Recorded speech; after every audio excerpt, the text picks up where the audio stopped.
नमस्कार, आज की बात में आपका स्वागत है। आज मैं आपको वो तस्वीरें दिखाना चाहता हूं जिन्हें देखकर पूरी दुनिया दंग रह गई। वो तस्वीर जिसे देखकर हर भारतीय को गर्व होगा। वो तस्वीर जिसे देखकर आज प्रधानमंत्री नरेंद्र मोदी के विरोधियों को मानना पड़ा कि मोदी है तो कुछ भी हो सकता है। आज की बड़ी खबर पूरी दुनिया के लिए, लद्दाख में आज चीन की फौज पीछे हट गई। चीन के टैंक वापस जाते दिखाई दिए और चीन की फौज ने वादा किया कि भविष्य में वो हद पार नहीं करेंगे। इस वक्त एलएसी पर जबरदस्त हलचल है।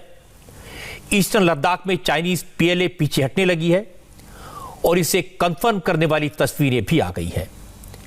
आज पूरी दुनिया ने देखा कि भारत अब बदल गया है। न हम हद पार करते हैं, न हद पार करने देते हैं। अगर कोई हद पार करे तो हम उसे हद में भेजने की ताकत भी रखते हैं। 9 महीने तक अड़े रहने के बाद, सरहद पर तमाम तरीके की तरकीबें अपनाने के बाद लद्दाख में आज से भारत और चाइनीज आर्मी के बीच डिसएंगेजमेंट का प्रोसेस शुरू हुआ। 9 महीने से ईस्टर्न लद्दाख में पैंगोंग झील के पास भारत और चीन की सेना के बीच जो फ्रिक्शन पॉइंट बना था, वो टकराव अब खत्म होने लगा है। एक बार फिर सिचुएशन नॉर्मल दिखाई देने लगी है। चीन के सैनिक अपना सामान लेकर फिंगर 4 से पीछे की तरफ अपनी पोस्ट की तरफ लौटने लगे हैं। जो तस्वीरें इस वक्त आप अपने टीवी स्क्रीन पर देख रहे हैं, वो चीन की फौज की वापसी की तस्वीरें हैं। वो भारतीय सेना के गौरव की तस्वीरें हैं। चीन जिन टैंक्स को लेकर पैंगोंग त्सो में आया था, अब वही टैंक्स और दूसरी आर्टिलरी यू टर्न ले रही हैं। चाइना अपने सारे मिलिट्री इक्विपमेंट, सारे साजो सामान, हर चीज के साथ अपने बेस कैंप पर वापस लौट रहा है। इतना ही नहीं, चाइना जो स्ट्रक्चर खड़े किए थे वो भी अब हटने लगे हैं। और यह सब इसलिए हो पाया क्योंकि भारत और चीन के बीच एलएसी विवाद को खत्म करने के लिए एक बड़ा समझौता फाइनलाइज हो गया। भारत ने अपनी 1 इंच जमीन दिए बगैर, बिना कुछ खोए, चीन को उसकी पुरानी पोजीशन पर भेज दिया। जिस गलवान वैली में पेट्रोलिंग पॉइंट 14 पर भारत और चीन के बीच डिसएंगेजमेंट और डी एस्केलेशन हुआ था, बिल्कुल उसी टेम्पलेट को अब पैंगोंग त्सो के इलाके में भी फॉलो किया गया है। भारत और चीन के बीच हुए समझौते के मुताबिक चीन के सैनिक दोबारा फिंगर 8 पर अपनी पोजीशन पर लौट आएंगे, जबकि भारतीय सेना के जवान फिंगर 3 पर अपनी पोस्ट की तरफ मूव करेंगे। यानी पैंगोंग त्सो पर अप्रैल 2020 वाली सिचुएशन, वही स्टेटस को मेंटेन किया जाएगा। मैं आपको बता दूं कि चाइना ने पैंगोंग त्सो पर ट्रांसग्रेशन की कोशिश की। उसने फिंगर 4 तक पक्की रोड बना ली थी, टेंट लगा दिए, स्ट्रक्चर खड़े कर दिए और इसके बाद इंडियन आर्मी का मिरर डिप्लॉयमेंट हुआ। दोनों सेनाएं बिल्कुल आमने सामने टकराव की स्थिति में थी। चीन के टैंक और उसके सामने हमारे टैंक। लेकिन अब यह सिचुएशन बदल रही है क्योंकि चाइनीज सैनिक अब फिंगर 4 की पोजीशन को छोड़कर वहां से पीछे हटकर वापस फिंगर 8 पर अपनी मेन पोस्ट श्रीजाप सेक्टर पर रहेंगे। वो आगे नहीं आएंगे, ये तय हुआ है, ना ही आगे की तरफ पेट्रोलिंग करेंगे। इसी तरह हमारी फौज के जवान भी नॉर्थ पैंगोंग इलाके में धनसिंह थापा पोस्ट पर ही रहेंगे। यही रूल पैंगोंग त्सो के साउथ बैंक पर भी लागू होगा, जहां दोनों देशों की सेनाएं अपने अपने परमानेंट बेस की तरफ मूव करेंगी। हमारी सेना चुशुल सेक्टर में जाएगी, जबकि चाइनीज आर्मी मोल्डो गैरिसन की तरफ लौटेगी। आज भारत के रक्षा मंत्री राजनाथ सिंह ने इस डेवलपमेंट के बारे में पार्लियामेंट को बताया, पूरे देश को जानकारी दी। चीन के साथ पैंगोंग लेक के नॉर्थ एवं साउथ बैंक पर डिसएंगेजमेंट का समझौता हो गया है और इस बात पर भी सभापति महोदय इस बात पर भी सहमत हो गई है कि पैंगोंग लेक से पूर्व पैंगोंग लेक से पूर्ण डिसएंगेजमेंट के 48 आवर्स के अंदर सीनियर कमांडर स्तर की बातचीत हो तथा बाकी बचे हुए मुद्दों पर भी हल निकाला जाए। सभापति महोदय, पैंगोंग लेक एरिया में चीन के साथ डिसएंगेजमेंट का जो समझौता हुआ है उसके अनुसार दोनों पक्ष फॉरवर्ड डिप्लॉयमेंट को phased, coordinated and verified manner में हटाएंगे। चीन अपनी सेना की टुकड़ियों को नॉर्थ बैंक में फिंगर 8 के पूरब की दिशा की तरफ रखेगा और इसी तरह भारत भी अपनी सेना की टुकड़ियों को फिंगर 3 के पास अपने permanent base Dhan Singh Thapa post पर रखेगा। इसी तरह की कार्रवाई साउथ बैंक एरिया में भी दोनों पक्षों द्वारा की जाएगी। ये कदम आपसी समझौते के तहत बढ़ाए जाएंगे तथा जो भी निर्माण आदि दोनों पक्षों द्वारा अप्रैल 2020 से नॉर्थ एंड साउथ बैंक पर किया गया है उन्हें हटा दिया जाएगा और पुरानी स्थिति कायम कर दी जाएगी। दोनों पक्ष नॉर्थ बैंक पर अपनी सेना की गतिविधियां, जिसमें परंपरागत स्थानों की पेट्रोलिंग भी सम्मिलित है, को अस्थायी रूप से स्थगित रखेंगे। पेट्रोलिंग तभी शुरू की जाएगी जब सेना एवं राजनयिक स्तर पर यानी डिप्लोमेटिक लेवल पर आगे बातचीत करके समझौता बनेगा। इस समझौते पर कार्रवाई कल से नॉर्थ एंड साउथ बैंक पर प्रारंभ हो गई है। यह उम्मीद है इसके द्वारा पिछले साल के गतिरोध से पहले जैसी स्थिति बहाल हो जाएगी। आज सरहद पर जो हुआ उसकी थोड़ी बैकग्राउंड आपको समझा देता हूं। पिछले 9 महीने से ईस्टर्न लद्दाख में चीन के साथ अलग अलग फ्रिक्शन पॉइंट्स बने हुए थे। गलवान के पेट्रोलिंग पॉइंट 15 और 17 पर अब भी सैनिक डटे हुए हैं। डेप्सोंग में भी भारत और चीन की सेना आमने सामने है, लेकिन पैगोंग सो की सिचुएशन काफी एग्रेसिव हो चुकी थी। यहां दोनों देशों की सेनाएं बिल्कुल आमने सामने आ गई थी। चीन हमारे ऊपर प्रेशर बनाने की कोशिश कर रहा था, टेंशन थी, लेकिन प्रधानमंत्री नरेंद्र मोदी ने सरहद पर जाकर कह दिया था कि भारत अपनी 1 इंच जमीन नहीं छोड़ेगा। हमारी फौज अपनी सीमा में है, जिसने हद पार की है उसे वापस जाना होगा। बस इसी फॉर्मूले पर कई बार बात हुई। एक तरफ हमारे बहादुर जवान बर्फीली चोटियों पर जमे हुए थे, ये हड्डियां कपाने वाली ठंड है। दूसरी तरफ चीन के साथ बात की जा रही थी। 9 राउंड की कोर कमांडर लेवल की मीटिंग हुई, घंटों तक बात हुई। चीन और भारत के विदेश मंत्रियों और रक्षा मंत्रियों के बीच मुलाकात हुई, वहां इसकी चर्चा की गई। और फिर national security adviser Ajit Doval ने अपने चाइनीज काउंटर पार्ट के साथ भी इस इशू को डिस्कस किया। Working mechanism for consultation and coordination on Indo China border affairs WMCC, इसकी बैठकें भी हुई और हर बार भारत ने मजबूती के साथ अपनी बात को रखा। चीन को बताया गया कि उसे LAC पर शांति बहाली के लिए अप्रैल 2020 वाली स्टेटस को मानना होगा, उसी परिस्थिति में लौटना होगा।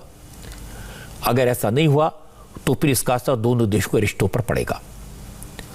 और यह बात विदेश मंत्री S जयशंकर भी साफ तौर पर कह चुके हैं। हमारे देश की नीति साफ है और उसका असर यह हुआ कि 24 जनवरी को जब 9वें दौर की कमांडर मीटिंग हुई, 9th राउंड की मीटिंग हुई, दोनों देशों के फौजी अफसर आमने सामने बैठे, तो उसके बाद पैगोंग सो इलाके को लेकर पहला समझौता हुआ।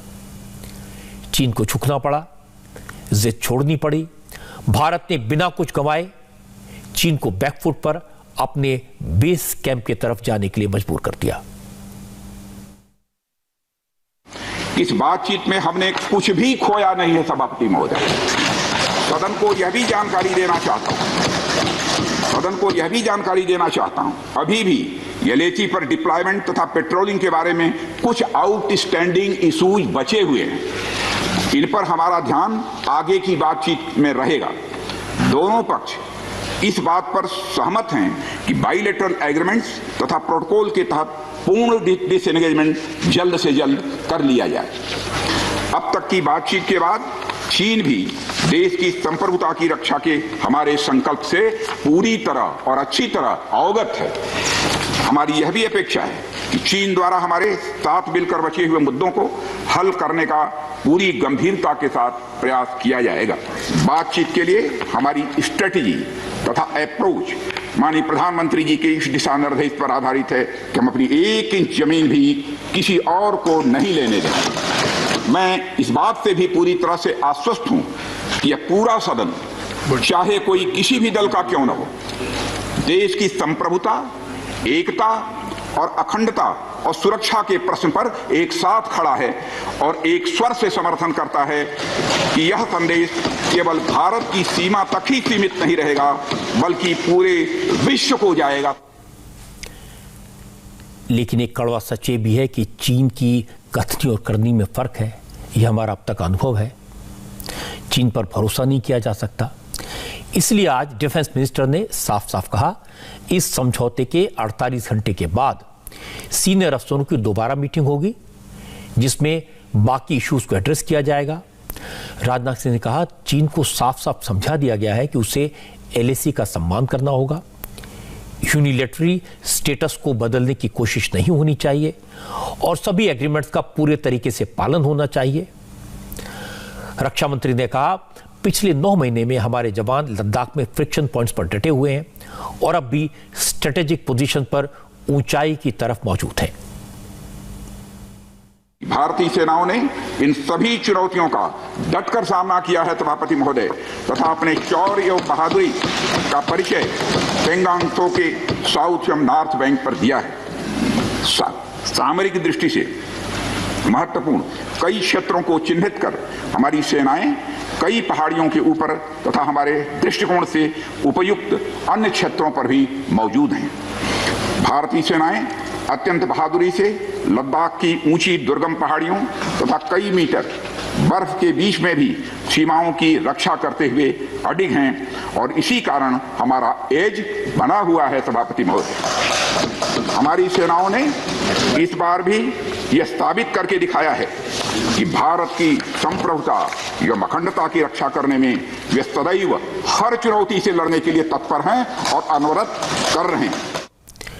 भारत की सेना के इस पराक्रम पर, इस बहादुरी पर, इस शौर्य पर पूरा देश उन्हें सलाम करता है। शाम को 5 बजे राजनाथ सिंह ने लोकसभा में लद्दाख बॉर्डर पर चीन की फौज की वापसी के बारे में अपडेट दिया और जिस वक्त लोकसभा में बोल रहे थे उसी वक्त चीनी फौज की वापसी की तस्वीरें आई थी। इसलिए रक्षा मंत्री राजनाथ सिंह ने लोकसभा में बताया, अभी तक तो चीन समझौते का पालन कर रहा है, उसकी बख्तरबंद गाड़ियां, उसके टैंक अपने कैंप में लौट चुके हैं।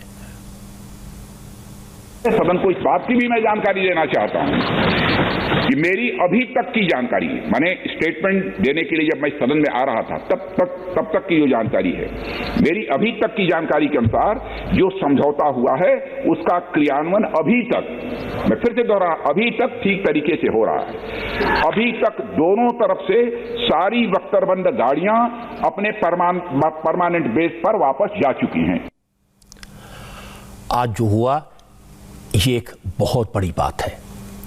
आज जो हुआ उससे पूरी दुनिया में भारत का सिर ऊंचा होगा। आपको अक्टूबर नवंबर की बात बताता हूं। पिछले साल लद्दाख बॉर्डर पर जबरदस्त तनाव था। हमारे फाइटर जेट्स उड़ान भर रहे थे, राफेल की तैनाती हो गई थी, 50,000 सैनिकों की तैनाती थी, टैंक्स और तोपें तैयार थी। मैंने वो सारी तस्वीरें आपको दिखाई थी और उस वक्त ऐसा लग रहा था अगर चीन ने थोड़ी भी गड़बड़ की तो करारा जवाब मिलेगा। ऐसा लगता था कि युद्ध होगा। प्रधानमंत्री नरेंद्र मोदी ने साफ कह दिया था, हमारे जवानों की शहादत व्यर्थ नहीं जाएगी। दूसरी तरफ चीन भी बार बार आंखें दिखा रहा था। चाइना की तरफ से फोर्सेस का डिप्लॉयमेंट बढ़ा दिया गया था, लेकिन इस बार भारत चीन की दबाव में नहीं आया। चीन को साफ साफ समझाया गया, अगर वापस लौटना है तो शांति ही एकमात्र रास्ता है। चीन को वापस जाना ही पड़ेगा। चीन नो मैन्स लैंड में घुसा, उस इलाके पर अपना दावा करने लगा जहां पर कोई आता जाता नहीं था, लेकिन उसकी सारी चालें बेकार कर दी गई। और आज जो समझौता हुआ उसका मतलब क्या है ये मैं आपको समझाता हूं। ग्राउंड सिचुएशन है क्या है, उस पर क्या असर होगा ये भी मैं आपको बताता हूं। अप्रैल 2020 से पहले हमारी फौज फिंगर 3 और 4 के बीच रहती थी। ये पहाड़ियां हैं जिनके नाम है फिंगर 3 और फिंगर 4, और हम फिंगर 8 तक पेट्रोलिंग करते थे। इसी तरह चाइनीज पीएलए फिंगर 8 पर रहती थी और वो फिंगर 8 से फिंगर 4 तक पेट्रोलिंग करती थी। दोनों देशों को गश्त की इजाजत थी, लेकिन पिछले साल मई में चीन की फौज फिंगर 8 से आगे आ गई। बड़े बड़े हथियारों की तैनाती हो गई, पक्के स्ट्रक्चर्स बनने लगे। जाहिर है भारत ने इसका विरोध किया। जब चीन नहीं माना तो हमारी फौज भी चीन की फौज के सामने पहुंच गई। दोनों देशों की फौज आमने सामने टकराव की स्थिति में थी। चीन ने भारत से ऐसे जवाब की कल्पना भी नहीं की थी, लेकिन चीन को लगता था शायद भारत डर जाएगा। चीन अड़ा रहा। अब 9 महीने के बाद चीन को अपनी गलती का एहसास हुआ और चीन अपनी फौज को वापस करने पर राजी हो गया। आज जो समझौता हुआ उसके मुताबिक चीन को फिंगर 4 से फिंगर 8 की तरफ लौटना होगा, यानी फिंगर 4 से फिंगर 8 तक का जोन एक बार फिर नो मैंस लैंड हो जाएगा। दूसरा, चीन को अपना सारा साजो सामान वापस ले जाना होगा। जो स्ट्रक्चर उसने बनाए थे उन्हें तोड़ना होगा, डिस्ट्रॉय करना होगा। और तीसरी बात है कि फिलहाल पैंगोंग त्सो के नॉर्थ बैंक में चाइनीज आर्मी पेट्रोलिंग नहीं करेगी। हमारे जवान भी वहां नहीं जाएंगे। क्योंकि सारी बातें काफी टेक्निकल हैं, इस समझौते का मतलब क्या है और जमीन पर इसका क्या असर होगा, यह आपको इंडिया टीवी के डिफेंस एडिटर मनीष प्रसाद की रिपोर्ट देखकर समझ आ जाएगा। फिंगर 3 के पास मेजर धान सिंह थापा पोस्ट है। भारतीय सेना फिंगर 4 की पोजीशन पे रहती थी और साथ में फिंगर 8 के खुरनाक फोर्ट पर चाइनीज पीएलए का डिप्लॉयमेंट था। ग्राफिक्स के जरिए आपको साधारण शब्दों में हम आपको ये समझाएं कि भारतीय सेना फिंगर 4 पर रहकर फिंगर 8 तक पेट्रोलिंग करती थी और चाइनीज पीएलए फिंगर 8 से होते हुए फिंगर 4 तक आता और वापस चला जाता। लेकिन 4 और 5 मई को चाइनीज पीएलए ने अपना एक्स्ट्रा डिप्लॉयमेंट इंक्रीज करते हुए अपनी artillery guns, infantry combat vehicle को फिंगर 8 से लेकर वो फिंगर 5 तक आए और फिर उसके बाद फिंगर 4 की ऊंची ऊंची चोटियों के साथ साथ पैंगोंग त्सो के इस इलाके में दबदबा वो कायम करने लगे। और यही वजह थी कि सबसे पहले 4 और 5 मई 2020 को सबसे पहले फेस ऑफ यहां हुआ। भारतीय सेना फिंगर 3 से होते हुए फिंगर 4 के ठीक पास पहुंच गई, लेकिन फिंगर 4 पर चाइनीज पीएलए का डिप्लॉयमेंट था और तब से लेकर अभी तक यानी कुल मिलाके 9 महीने तक इस फिंगर 1 से लेकर फिंगर 8 की पोजीशन तक लगातार दबाव बना हुआ था। भारतीय सेना के करीबन 3000 से ज्यादा जवान अपने पूरे इक्विपमेंट के साथ, वहीं चाइनीज पीएलए के करीबन 2 से 3000 जवान खुरनाक फोर्ट से लेकर फिंगर 4 की पोजीशन पर डिप्लॉयड थे। यहां पर चाइनीज पीएलए ने फिंगर 5 के पास अपना छोटा हेलीपैड, साथ में अपनी पेट्रोलिंग बोट्स की संख्या बढ़ाई। उसके साथ साथ ऊपर की चोटियों पर अपने artillery guns, permanent structures, bunkers और ट्रेंचेस को फॉर्म किया।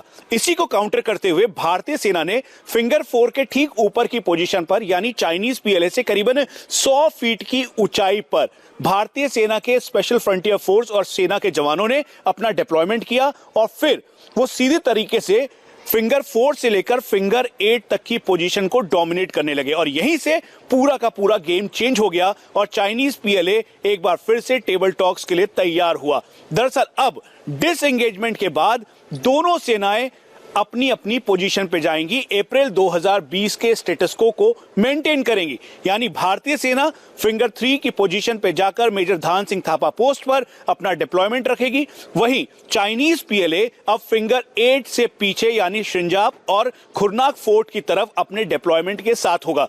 परमानेंट स्ट्रक्चर्स जितने भी चाइनीज पीएलए ने फिंगर 4 से लेकर फिंगर 8 तक बनाया है उसको डिसमेंटल किया जाएगा, पूरी तरीके से तोड़ा जाएगा और फिर ट्रेंचेस और बंकर को सपाट करते हुए चाइनीज पीएलए अपनी लोकेशन पर चला जाएगा।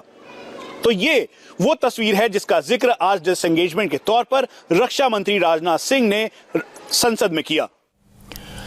मनीष प्रसाद जिनकी बात आप सुन रहे थे वो रक्षा के एक्सपर्ट हैं, बहुत अनुभवी हैं। उन्होंने सरहद पर जाकर इन सिचुएशंस को अपनी आंखों से देखा है, आर्म्ड फोर्सेस के बड़े बड़े अफसरों से बात की है, इसीलिए वो इस मामले को इतनी अच्छी तरह समझते हैं। और मनीष इस वक्त हमारे साथ है। मनीष, बैकग्राउंड आपने बताई, पहले क्या हुआ था वो बताया, इस वक्त ताजा हालात एलएसी पर क्या है ये एक बार दर्शकों को बता दीजिए। रजी, मेन एपिसेंटर के तौर पर इस समय पेंगोंगसो का फिंगर 4 से लेकर फिंगर 8 की पोजीशन है, जहां पर इस समय चाइनीज पीएलए और भारतीय सेना का डिसएंगेजमेंट प्रोसेस शुरू हो गया है।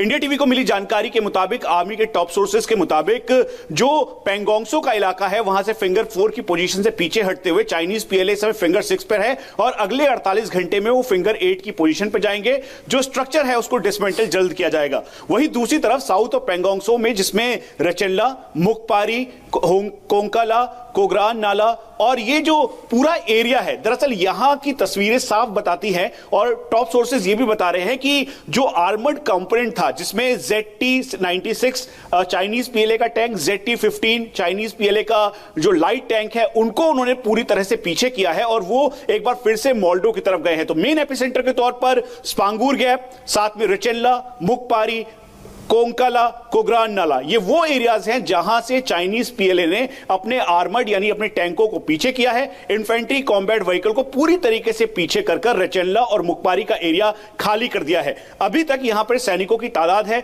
जो टॉप सोर्सेस है वो ये भी कह रहे हैं, क्योंकि पिछले दिनों जब चाइनीज पीएलए पर विश्वास किया तो विश्वासघात हुआ, इसीलिए ट्रस्ट डेफिसिट बहुत है। फिजिकल वेरिफिकेशन करने के बाद, सर्वेलेंस के माध्यम से ये पूरी तरह से देखा जाएगा और उसके बाद ही जो भारतीय सेना है वो अपना स्टेप लेगी। लेकिन डिसएंगेजमेंट के प्रोसेस को फॉलो करते हुए भारतीय सेना ने भी अपने T-72 और T-90 टैंक्स को पीछे किया है। वो इस समय चुशूल के ठीक पीछे की तरफ जो आर्मर्ड कंपोनेंट है वहां पर भारतीय सेना का डिप्लॉयमेंट है। तो ये डिसएंगेजमेंट का पूरा प्रोसेस है और इस समय की तस्वीर बिल्कुल साफ बताती है। लेकिन मनीष अभी इतना ही समय है, मैं जानता हूं आपके पास में बहुत सारी जानकारी है, मैं कोशिश करूंगा बाद में आपसे फिर बात करें, लेकिन फिलहाल बहुत बहुत शुक्रिया, आपने बहुत अच्छे से समझाया। हमारे रक्षा मंत्री राजनाथ सिंह ने पार्लियामेंट के दोनों सदनों में बताया वो सारी बातें जो अभी मनीष प्रसाद ने आपको एक्सप्लेन की। राजनाथ सिंह ने हिंदी में और अंग्रेजी दोनों में पार्लियामेंट जो कहा था उसके बयान को सर्कुलेट किया गया। साफ साफ कहा चीन की फौज वापस लौट रही है, अप्रैल 2020 के पहले वाली स्थिति कायम हो गई है। तस्वीरें दिखा दी। चीन के विदेश मंत्रालय ने और चीन के डिफेंस मिनिस्टर ने यह मान लिया कि समझौता हो गया है, चीन की फौज वापस चली गई है। लेकिन कुछ लोग हैं जो मानने को तैयार नहीं हैं और इनमें सबसे आगे हैं राहुल गांधी। जैसे ही सरकार ने लद्दाख बॉर्डर पर हुए समझौते के बारे में जानकारी दी, थोड़ी देर बाद राहुल गांधी ने ट्वीट किया। उन्होंने समझौते पर सवाल उठा दिए। राहुल ने कहा एलएसी पर स्टेटस को नहीं है और कोई शांति भी नहीं है। राहुल गांधी ने दावा किया कि सरकार हमारे जवानों के बलिदान का अपमान कर रही है। और मुझे राहुल गांधी की फितरत पर हैरानी हुई। पिछले 9 महीनों में राहुल गांधी ने सैकड़ों बार कहा कि चीन ने हमारी हजारों मील जमीन पर कब्जा कर लिया है, चीन हमारी जमीन पर आकर बैठ गया है। फिर कहा नरेंद्र मोदी चीन का नाम लेने से भी डरते हैं। 1 फरवरी जिस दिन बजट पेश हुआ, राहुल ने लिखा कि चीन ने भारत की भूमि पर कब्जा कर लिया है और हमारे सैनिकों को शहीद कर दिया है और हमारा डिफेंस का बजट कम हो गया है। इससे एक दिन पहले राहुल ने लिखा था चीन हमारी जमीन पर कब्जा करता जा रहा है और मिस्टर 56 इंच ने पिछले कई महीनों से चीन का नाम भी नहीं लिया। और यह कोई नई बात नहीं है। पिछले साल मई से लेकर अब तक राहुल गांधी ने चीन की शान में 40 से ज्यादा ट्वीट किए हैं। हर बार उन्होंने कहा चीन ने हमारी जमीन पर कब्जा कर लिया है। हर बार उन्होंने कहा कि जैसे हमारी फौज पीछे हट गई है। यह समझना मुश्किल है कि राहुल गांधी क्या साबित करना चाहते हैं। क्या वो चीन के साथ हैं? क्या वो ये कहना चाहते हैं कि हमारे जवान चीन को रोक नहीं पाए? क्या वो हमारे बहादुर जवानों की जांबाजी पर सवाल उठाना चाहते हैं? वो सेना के वीर जवान जिन्होंने एक एक इंच के लिए अपने प्राणों की आहुति दे दी, अपना खून बहा दिया, उनके बारे में सवाल उठा रहे हैं। मुझे याद है 8 जुलाई 2017 के दिन जब डोकलाम में हमारे सैनिक चीन की फौज का मुकाबला कर रहे थे, राहुल गांधी चुपके से चीन के एम्बेसडर से जाकर मिले थे और चाइनीज एम्बेसडर ने जो बताया उस पर यकीन करके हमारी सरकार पर, हमारी फौज पर सवाल उठाए थे। तब से लेकर आज तक राहुल गांधी चीन को लेकर इसी तरह के लगातार सवाल उठाते रहे हैं। लगता यह है कि उन्हें चीन की बातों पर ज्यादा भरोसा है, भारत की फौज पर कम। आश्चर्य की बात यह है कि आज जब चीन ने मान लिया वो पीछे हट रहा है, चीन के टैंक्स की, साजो सामान की पीछे हटने की तस्वीरें सामने आ गई, तो भी राहुल मानने को तैयार नहीं है। मेरा कहना है कि मोदी से विरोध हो सकता है, लेकिन मोदी विरोध में राष्ट्र धर्म को कैसे भूला जा सकता है। कम से कम देश के बारे में, देश की फौज के बारे में, देश की एकता, अखंडता और संप्रभुता के बारे में पूरे राष्ट्र को एक होना चाहिए। यह हमारे देश की परंपरा है, यह हमारे देश का संकल्प है। राष्ट्र को लेकर सोच कैसी होनी चाहिए, यह आज नरेंद्र मोदी ने बताया। प्रधानमंत्री ने कहा, अगर राष्ट्र नीति और राजनीति में से किसी एक को चुनना हो तो राजनीति को छोड़ देंगे, राष्ट्र नीति को चुनेंगे। हमें गर्व होता है कि हम अपने महापुरुषों के सपनों को पूरा कर रहे हैं। हमें गर्व है कि हमारी विचारधारा देशभक्ति को ही अपना सब कुछ मानती है। हमारी विचारधारा देशभक्ति से शुरू होती है, हमारी विचारधारा देशभक्ति से प्रेरित होती है, हमारी विचारधारा देश हित के लिए होती है।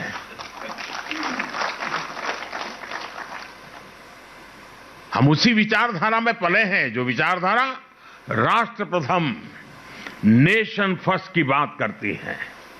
ये हमारी विचारधारा है कि हमें राजनीति का पाठ राष्ट्र नीति की भाषा में पढ़ाया जाता है।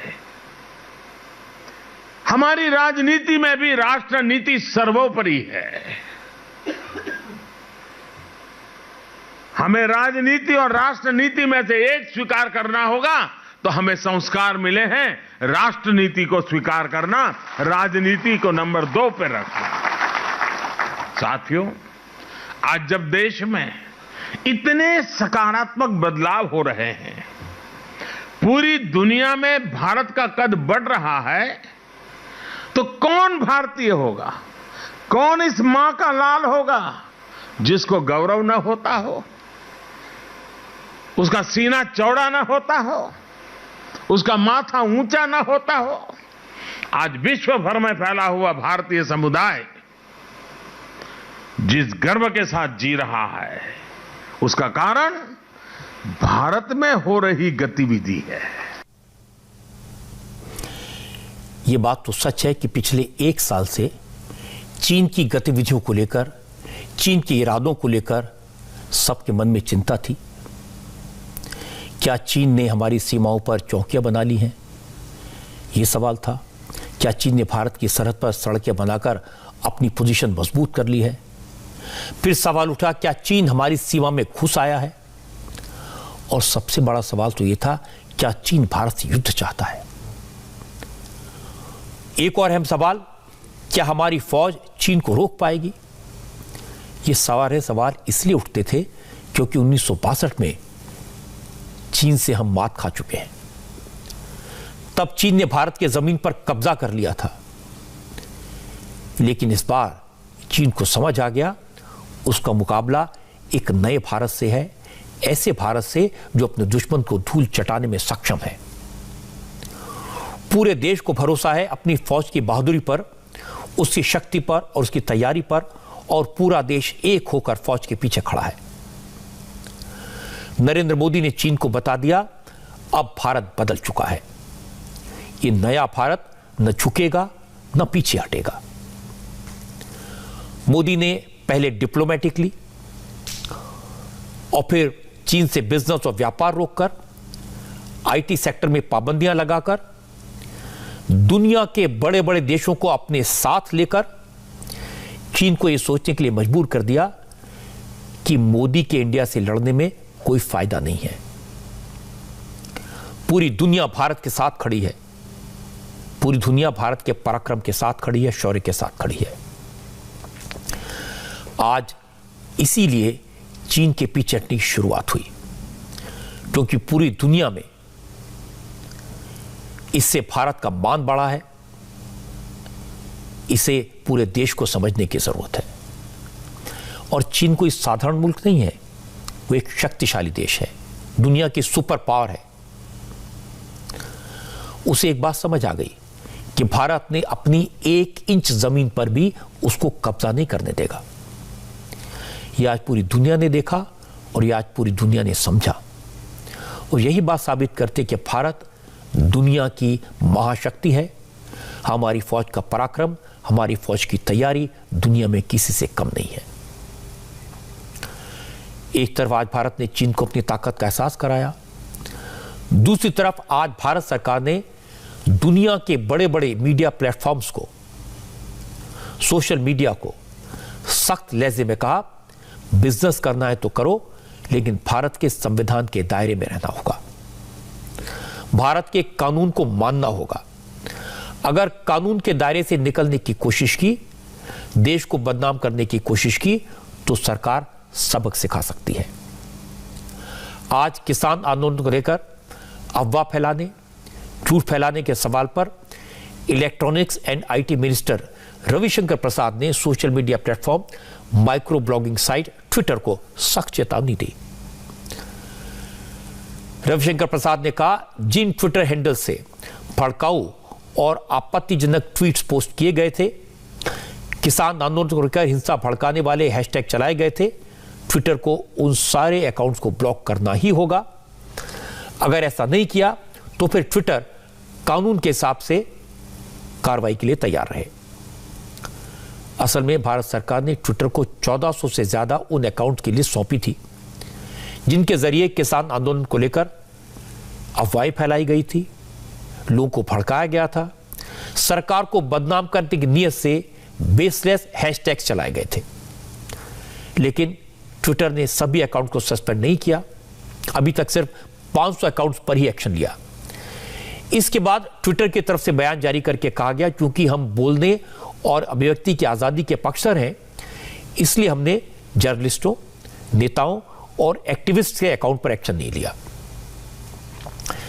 इस पर रविशंकर प्रसाद ने सख्त नाराजगी जाहिर की। रविशंकर प्रसाद ने कहा, ट्विटर के 2 पैमाने नहीं हो सकते। अगर ट्विटर अमेरिका में कैपिटल हिल की हिंसा को गलत मानता है, वहां हिंसा भड़काने के नाम पर अकाउंट को सस्पेंड करता है, तो फिर उसे यही तरीका लाल किले की हिंसा को लेकर भी अख्तियार करना होगा। ट्विटर के अफसरों से कहा गया है कि विवादित हैशटैग का इस्तेमाल न तो जर्नलिस्टिक फ्रीडम था, न ही अभिव्यक्ति की आजादी, क्योंकि ऐसा गैर जिम्मेदार कंटेंट लोगों को भड़का सकता था, हालात को और गंभीर बना सकता है। ट्विटर की ग्लोबल पॉलिसी बनाने वालों से साफ और सीधे लफ्जों में कहा गया, ट्विटर अपनी गाइडलाइंस बनाए, वो अपनी पॉलिसी चलाए, इससे कोई दिक्कत नहीं है। लेकिन अगर ट्विटर को भारत में बिजनेस करना है, तो फिर देश के कानून को, देश के संविधान को मानना होगा, सम्मान करना होगा। रविशंकर प्रसाद ने ट्विटर से साफ लफ्जों में कहा, उसे जिन अकाउंट की लिस्ट सौंपी गई है उन्हें सेंसर करना होगा। ऐसा न करने की सूरत में भारत में उसके शीर्ष अधिकारियों को, टॉप ऑफिशियल्स को गिरफ्तार भी किया जा सकता है। हम आलोचना के भी अधिकार का सम्मान करते हैं। प्रधानमंत्री से लेकर सरकार तक की आप आलोचना कर सकते हैं, क्योंकि संविधान का अंग है। लेकिन सोशल मीडिया का दुरुपयोग अगर हिंसा, फेक न्यूज, वैमनस्य बढ़ाने के लिए किया जाएगा तो कार्रवाई होगी, ये हम बहुत विनम्रता से कहना चाहते हैं। जहां तक आप फेक न्यूज का सवाल है सर, मित्रवर प्रकाश जी यहां बैठे हुए हैं सर, एक फेक न्यूज को बस्ट करने का हमने प्लेटफॉर्म बनाया हुआ है, और जो फेक न्यूज डालते हैं तुरंत उसका करेक्शन भी यहीं आ जाता है। तो आज इस सदन के पटल से, चाहे वो ट्विटर हो, चाहे वो फेसबुक हो, चाहे वो लिंक्डइन हो या कोई हो, या व्हाट्सएप हो, मैं विनम्रता से आग्रह करूंगा, भारत में आप काम करिए, आपके करोड़ों फॉलोअर हैं, हम उसका सम्मान करते हैं, पैसे भी कमाइए, लेकिन भारत के संविधान को आपको पालन करना होगा, भारत के कानून को आपको पालन करना होगा। मैं रविशंकर प्रसाद की तारीफ करूंगा। उन्होंने बड़े साफ सरल लफ्जों में कहा, और नाराजगी जाहिर की वो जायज़ भी है। 7 जनवरी को वॉशिंगटन में कैपिटल हिल पर अमेरिकी पार्लियामेंट में हमला हुआ था, हिंसा हुई थी। ट्रंप के सपोर्टर्स पार्लियामेंट में घुस गए थे, पुलिस से टकराए थे और इसमें 5 लोगों की मौत हुई थी। तब ट्विटर ने हिंसा भड़काने के मामले में डोनाल्ड ट्रंप का, अमेरिका के प्रेसिडेंट का अकाउंट सस्पेंड कर दिया था। कई और अकाउंट्स पर एक्शन लिया था। लेकिन जब हमारे यहाँ लाल किले पर हिंसा हुई तो इसे लेकर मोदी जेनोसाइड फार्मर्स, इस तरह का एक झूठा हैशटैग चला था, अफवाहें फैली थी, तो ट्विटर ने उसे अभिव्यक्ति की आज़ादी मान लिया, फ्रीडम ऑफ एक्सप्रेशन कहा। इसीलिए आज पार्लियामेंट में रविशंकर प्रसाद ने कहा ऐसे डबल स्टैंडर्ड्स नहीं चल सकते, इसीलिए ट्विटर को फ्लैग किया गया है। अभी हम लोगों ने ट्विटर को बाकायदे फ्लैग किया है। ऐसा क्या है सर कि मुंबई, वॉशिंगटन के कैपिटल हिल पर जब रैंसैकिंग होती है, पुलिस को कार्रवाई करना पड़ता है, तो कुछ ये माइक्रो ब्लॉगिंग कंपनियां उसके साथ खड़ी हो जाती हैं, और जब यहां पर लाल किले पर हमला होता है जो भारत की गरिमा का प्रतीक है, तो उसके विरोध में खड़ी हो जाती हैं। ये डबल स्टैंडर्ड नहीं चलेगा, ये सारी कंपनियां जान लें। हम भारत के संविधान में फ्रीडम ऑफ स्पीच है, लेकिन 19(2) में यह भी लिखा हुआ है it is subject to reasonable restriction because of sovereignty integrity of India. ये क्या मजाक है कि आप Narendra Modi massacre of kisan hashtag करते हैं? इसका मतलब क्या है? तो सर, आप वैमनस्य ना फैलाएं, आप हिंसा ना फैलाएं, झूठी खबरें ना फैलाएं, और भारत के संविधान और भारत के कानून का पालन करें। इसमें हम बहुत ही सख्त रहेंगे। आप यहां पर हैं तो आइए, आपके काम का सम्मान है, आप जो अच्छा काम कर रहे हैं उसका सम्मान है। आप व्यापार करिए, FDI लाइए, पैसे लाइए, लेकिन भारत के कानून और भारत के संविधान का सम्मान करना पड़ेगा। असल में ट्विटर को ये समझना होगा कि वो भारत को दूसरे देशों से इंफीरियर, दूसरे देशों से कमज़ोर और छोटा नहीं समझ सकता। चाहे ट्विटर हो, व्हाट्सएप हो, फेसबुक हो, यूट्यूब हो, दूसरी ऐसी साइट्स हों, अमेरिका के लिए अलग रूल और भारत के लिए अलग रूल नहीं हो सकते। अब वो ज़माना चला गया जब दुनिया की बड़ी कंपनियां भारत और यूरोप को, भारत और अमेरिका को अलग अलग नज़रिए से देखती थी। आज का भारत अपने आत्मसम्मान की रक्षा करना जानता है और भारत का गौरव दुनिया में किसी से कम नहीं है। आज का भारत वो भारत नहीं है जो किसी से डर जाए। अगर सोशल मीडिया का कोई भी प्लेटफॉर्म भारत के खिलाफ अफवाह फैलाने का काम करेगा, भारत में दुनिया को बदनाम करने की कोशिश करेगा, तो इसे कतई बर्दाश्त नहीं किया जाएगा। एक तरफ तो हम सोशल मीडिया चलाने वाली बड़ी बड़ी कंपनियों को चेतावनी दे रहे हैं, दूसरी तरफ अपने ही देश में हमारे अपने नेता पार्लियामेंट में खड़े होकर लोगों को गुमराह करते हैं। इसका क्या किया जाए? आज राहुल गांधी ने एक बार फिर किसानों के कानून को लेकर वही किया। लोकसभा में उन्होंने वही बातें दोहराई जो वो कई बार पहले कह चुके हैं। राहुल गांधी कह रहे थे कृषि कानून किसानों के लिए नहीं, 2-4 दोस्तों के लिए बने हैं। खेती किसानी पर भी उद्योगपतियों का कब्जा हो जाएगा। और वो बार बार कहते रहे हम दो हमारे दो। जरा आप भी सुन लीजिए। सालों पहले फैमिली प्लानिंग का एक नारा था, आपको याद होगा, हम दो हमारे दो। अब मैं इंटेंट की बात करता हूं। इस देश को 4 लोग चलाते हैं। आप बजट पर चर्चा कर लें। बजट पे कर रहा हूं सर, बजट पे आ रहा हूं। 4 लोग चलाते हैं, हम दो बता दिया, और हमारे दो। प्रधानमंत्री कहते हैं बजट पर कि मैंने ऑप्शन दिया है। हाँ, आपने ऑप्शन दिया है। 3 ऑप्शन दिए हैं। पहला ऑप्शन भूख, दूसरा ऑप्शन बेरोजगारी, तीसरा ऑप्शन आत्महत्या। ये 3 ऑप्शन आपने दिए हैं। आपको कानून वापस लेना ही पड़ेगा। अब बात करते हैं बजट की। मैं बजट पे आज यहां टिप्पणी नहीं करने वाला हूं। मैं आज सिर्फ किसान के मुद्दे पे बोलूंगा और उसके बाद मैं अपना मुंह चुप कर दूंगा। मजे की बात है कि राहुल गांधी को बजट पर बोलना था क्योंकि बहस बजट पर हो रही थी, लेकिन वो जोश में आकर कृषि कानून के बारे में बोलने लगे। जब स्पीकर महोदय ने टोका तो उन्होंने कहा कि मैं अभी अपनी बात जमा रहा हूं और इसके बाद बजट पर बोलूंगा। फिर वो काफी देर तक किसानों के मुद्दे पर बोलते रहे। जब सदस्यों ने टोका, फिर से स्पीकर ने कहा, पूछा कि बजट पर कब बोलेंगे, तो उन्होंने कहा अब मैं बजट पर आता हूं। इसके बाद वो फिर किसानों की बात करने लगे और फिर ये कहा कि आज मैं बजट के मुद्दे पर नहीं बोलूंगा क्योंकि मुझे कोई किसानों के मुद्दे पर बोलने नहीं देता। मुझे समझ नहीं आया कि वो क्या कहना चाहते थे, लेकिन ऐसा कोई पहली बार तो हुआ नहीं है और आगे भी ऐसा नहीं होगा, इसकी भी कोई गारंटी नहीं है। आज की एक और बड़ी खबर पश्चिम बंगाल से आई। बंगाल में बीजेपी और तृणमूल कांग्रेस के बीच जोर आजमाइश जारी है। कल जेपी नड्डा बंगाल से लौटे और आज अमित शाह बंगाल पहुंच गए। नॉर्थ 24 परगना के ठाकुर नगर में अमित शाह की रैली हुई। रैली में भीड़ बहुत थी।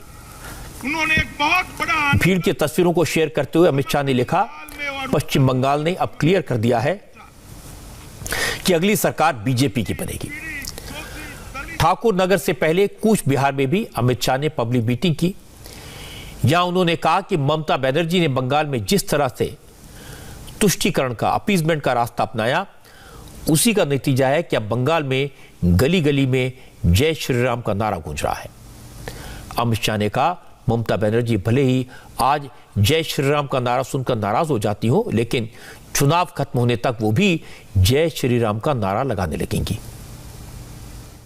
मित्रों, ये बंगाल के अंदर माहौल ऐसा कर दिया कि जय श्री राम बोलना माने गुनाह है। अरे बनता दीदी, बंगाल में जय श्री राम नहीं बोलना जाएगा तो कहां पाकिस्तान में बोला जाएगा क्या? मुझे बताओ भाइयों, बताओ बहनों, जय श्री राम बोलना चाहिए या नहीं बोलना चाहिए? बोलना चाहिए या नहीं बोलना चाहिए? तो मेरे साथ दोनों हाथ उठाइए और गगनभेदी नारा लगाइए, जय श्री राम, जय श्री राम, जय जय श्री राम। अबे ममता दीदी को इससे अपना अपमान लगता है। क्यों ममता दीदी, आपको क्यों अपमान लगता है? पूरा देश और देश दुनिया भर में फैले हुए करोड़ों लोग हमारे आराध्य श्री राम को याद कर गौरव महसूस करते हैं, गौरव। मगर आपको तकलीफ होती है क्योंकि आपको तुष्टीकरण कर एक वर्ग विशेष के वोट चाहिए। क्यों भाई, इनके वोट नहीं है क्या? ये सभी तो जय श्री राम बोल रहे हैं। मैं आपको वादा कराता हूं, चुनाव समाप्त होते हुए ममता दीदी भी जय श्री राम बोलती हो जाएगी, आप चिंता मत करिए। लेकिन ममता बनर्जी भी जवाब देने में पीछे नहीं है। ममता ने कोलकाता में सोशल वर्कर्स के एक मीटिंग में अमित शाह को जवाब दिया। ममता ने कहा, बीजेपी नेताओं की बॉडी लैंग्वेज ऐसी रहती है जैसे वो धमकी दे रहे हो, लेकिन एक बात सब समझ लो कि ममता बनर्जी डरने वाली नेता नहीं है। তাদের বডি ল্যাঙ্গুয়েজ, ভাষার কদর্যতা যেন শারীরিকভাবে ধমকানি দিতে এসছেন। ये शोभा नहीं देता। प्लीज अंडरस्टैंड, आपका भाषा में मैं कह रहा हूं, आप मेरे को गाली दे सकता है लेकिन आप मेरे को इग्नोर नहीं कर सकता है। यही चीज है, ये आपको वो समझना चाहिए। কৃষকদের ধন লুট করে, কৃষকদের জমি লুট করে, কৃষকদের খেতি লুট করে, কৃষকদের সবজি লুট করে, আমার ধর্ম কেড়ে নিয়ে, আমার মায়ের সম্মান কেড়ে নিয়ে, আদিবাসীদের উপর অত্যাচার করে, দলিতদের উপর অত্যাচার করে। কাকে ভয় দেখাচ্ছেন? যে দিদি বাধ্য হবে? দিদি বাধ্য হবে না। দিদি গলা কেটে দেবে, তাও আপনাদের কাছে আত্মসমর্পণ করতে বাধ্য হবে না। কংগ্রেস সিপিএম কেও সাথে দিয়ে দিলাম। জগাই মাধাই গদাই একসাথে থাকবেন আর তৃণমূল কংগ্রেস একা থাকবে। আর আমি কিন্তু গোলরক্ষক, আমি কিন্তু অন্য কোনো কাজ করব না। আমি শুধু দেখব কটা গোল আপনারা দিতে পারেন, খেলায় কে জেতে আর খেলায় কে হারে। ममता बनर्जी, ये बात तो सही है कि बीजेपी इस बार बंगाल में जय श्री राम के नारे को बड़ा चुनावी मुद्दा बना चुकी है। लेकिन यह भी सही है, ये मौका बीजेपी को ममता बनर्जी ने ही दिया था। ममता इस बात से इनकार नहीं कर सकती कि उन्होंने तुष्टीकरण का फॉर्मूला अपनाया, मुहर्रम के जुलूस की परमिशन दी और मूर्ति विसर्जन पर पाबंदी लगा दी। ममता इस बात से इनकार नहीं कर सकती कि उन्होंने बंगाल में सरस्वती पूजा पर पाबंदी लगाई। जय श्री राम का नारा लगाने पर ममता ने गाड़ी रोककर नारा लगाने वालों को पकड़ने का आदेश दिया।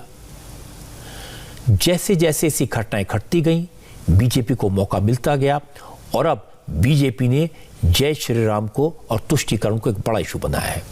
लेकिन ममता बनर्जी अपनी पब्लिक मीटिंग्स में अपने काम के बारे में बात कर रही हैं और लोगों से कह रही हैं कि वो विकास पर चुनाव लड़ना चाहती हैं और बीजेपी इसे सांप्रदायिक बनाना चाहती है। एक ब्रेक के लिए रुकते हैं और ब्रेक के बाद मैं आपको बताऊंगा 15 मिनट तक सरकारी प्लेन में बैठने के बाद महाराष्ट्र के गवर्नर को नीचे उतरने पर क्यों मजबूर होना पड़ा।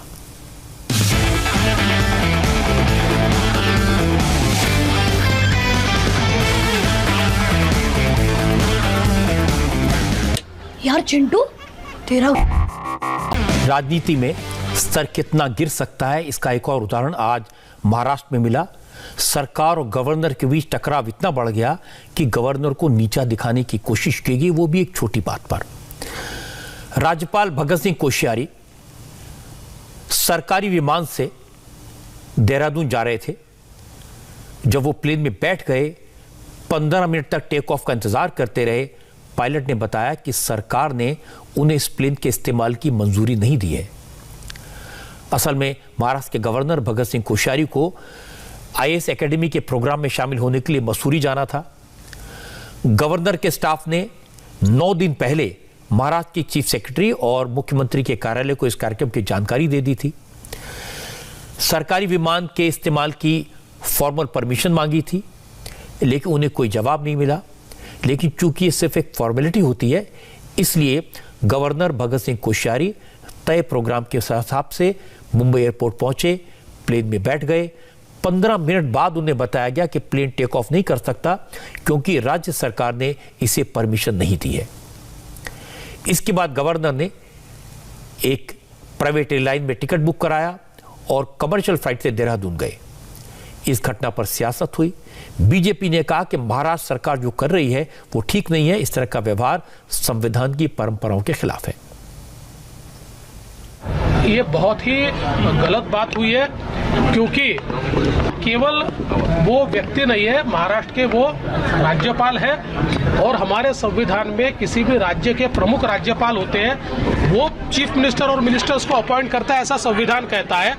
एक प्रोसेस होती है कि जिस प्रोसेस के तहत राज्यपाल जी को अगर स्टेट फ्लाइट यूज करना है तो वो जीएडी को रिक्वेस्ट भेजते हैं और उसको मान्यता मिलती है। ऐसी रिक्वेस्ट गई थी चीफ सेक्रेटरी और मुख्यमंत्री तक, वो रिक्वेस्ट गई थी, जानबूझकर परमिशन नहीं दी गई और वो फ्लाइट में बैठने के बाद उनको बताया गया कि हमने परमिशन नहीं मिली है और उनको फ्लाइट से उतारा गया।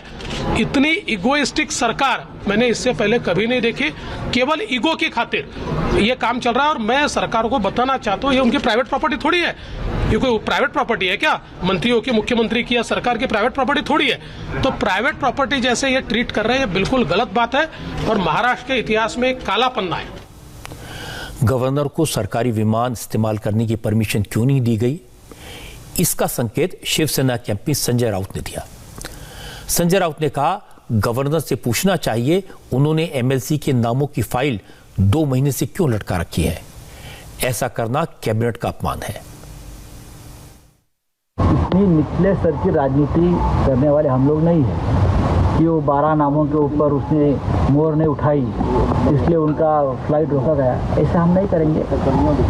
हमें विश्वास है राज्यपाल साहब ने लगभग 1 साल से 12 नाम रोक कर रखे, उसकी ज़रूरत नहीं है, वो गैरकानूनी है, गैरकानूनी है। ये 10 मिनट का काम है, फाइल खोलो, सिग्नेचर कर दो, 12 नाम। वो तो कानून के खिलाफ तो है और संविधान के खिलाफ भी है। आप 15 मिनट फ्लाइट में आपको बैठना पड़ा तो आपको लगता है कि ये ठीक नहीं हुआ, अपमान हुआ। लेकिन अगर कैबिनेट ने एक प्रस्ताव भेजा है सहमति से, वो आप रोक कर रखते हैं, वो भी कैबिनेट का अपमान है। एक तरफ तो संजय राउत कह रहे हैं कि वो इस तरह की छोटी राजनीति नहीं करते, दूसरी तरफ उन्होंने साफ साफ बता दिया गवर्नर को सरकारी विमान क्यों नहीं मिला। लेकिन उद्धव ठाकरे के दफ्तर की तरफ से सफाई दी गई है। उसमें कहा गया कि सरकारी प्लेन के इस्तेमाल की मंजूरी न मिलने की जानकारी राजभवन को कल ही दे दी गई थी। अगर राजभवन के अधिकारियों ने गवर्नर को उसकी जानकारी नहीं दी तो इसमें राज्य सरकार की क्या गलती है। हालांकि ये सरकारी जवाब है, लेकिन मुझे लगता है कि अगर सरकार को किसी मुद्दे को लेकर गवर्नर से नाराजगी है तो भी नाराजगी इस तरह से जाहिर करना ठीक नहीं है। इस तरह की छोटी बातें किसी भी सरकार को, किसी भी मुख्यमंत्री को शोभा नहीं देती। मुंबई से आज एक अच्छी खबर भी आई। मुंबई में एक मासूम बच्ची की जान बचाने के लिए आम लोगों ने क्राउड फंडिंग से 16 करोड़ रुपए जुटा लिए। नरेंद्र मोदी की सरकार ने भी इस बच्ची की मदद की। अब एक ऐसी खबर आपको बताता हूं जो आपके दिल को छू लेगी। एक बच्ची की जिंदगी को बचाने के लिए आम लोगों ने 16 करोड़ रुपए जुटाए और प्रधानमंत्री नरेंद्र मोदी ने 6 करोड़ का टैक्स माफ कर दिया। अब बच्ची के इलाज का रास्ता साफ हो गया। मुंबई में तीरा कामट नाम की 5 महीने की बच्ची को एक रेयर डिजीज है, स्पाइनल मस्कुलर एट्रोफी। इस बीमारी में नर्व सेल्स काम नहीं करते, मसल्स पर कंट्रोल नहीं रहता और इलाज एक स्पेशल इंजेक्शन से हो सकता है जिसकी कीमत 16 करोड़ रुपए है और ये अमेरिका से मंगाना पड़ता है। अगर इसमें टैक्स जोड़ दे तो उसकी कीमत 22 करोड़ हो जाएगी। तीरा के पेरेंट्स के लिए इतना महंगा इलाज तो मुमकिन नहीं था। उन्होंने क्राउड फंडिंग का सहारा लिया, फेसबुक, ट्विटर, इंस्टाग्राम इस पर मुहिम चलाई और करीब 16 करोड़ रुपए जुटा लिए। अब सवाल था एमपीओ ड्यूटी का, जीएसटी का, 6 करोड़ रुपए का। तो देवेंद्र फडणवीस ने प्रधानमंत्री नरेंद्र मोदी को चिट्ठी लिखी और सिर्फ 4.5 घंटे में उनकी ईमेल का जवाब मिला, टैक्स माफ हो गया और उम्मीद है कि अब ये इंजेक्शन जल्दी भारत आ जाएगा और तीरा ठीक हो जाएगी। सब सामान्य जनता से इतना प्यार मिलने हमारे लिए बहुत बड़ा सौभाग्य था। सामान्य जनता हमारे से जुड़ी, हमें मदद की, फंड्स रेज करने के लिए हमारे तरफ से गवर्नमेंट, केंद्रीय सरकार, राज्य सरकार के पास भी उन्होंने मदद भेजी। उस मदद की का फल अब देखेंगे तो अभी हमें जो कर माफ़ी मिली है वो उसी मदद का श्रेय ये सब हमारे शुभचिंतकों को ही जाता है। ऐसे शुभचिंतकों को, ऐसी जनता को सलाम जिससे संविधान ने दिखाई, बच्ची की मदद की। और बड़ी बात यह भी है कि टैक्स माफ करने का फैसला सिर्फ 4.5 घंटे में हो गया। फडणवीस ने प्राइम मिनिस्टर के ऑफिस में मेल भेजा, 4.5 घंटे में जवाब आ गया, एक्शन हो गया। एक तरफ ये डिजिटल इंडिया का फायदा है और दूसरी तरफ सरकार के काम करने में जो बदलाव आया है, जो तेजी आई है, ये उसकी एक मिसाल है।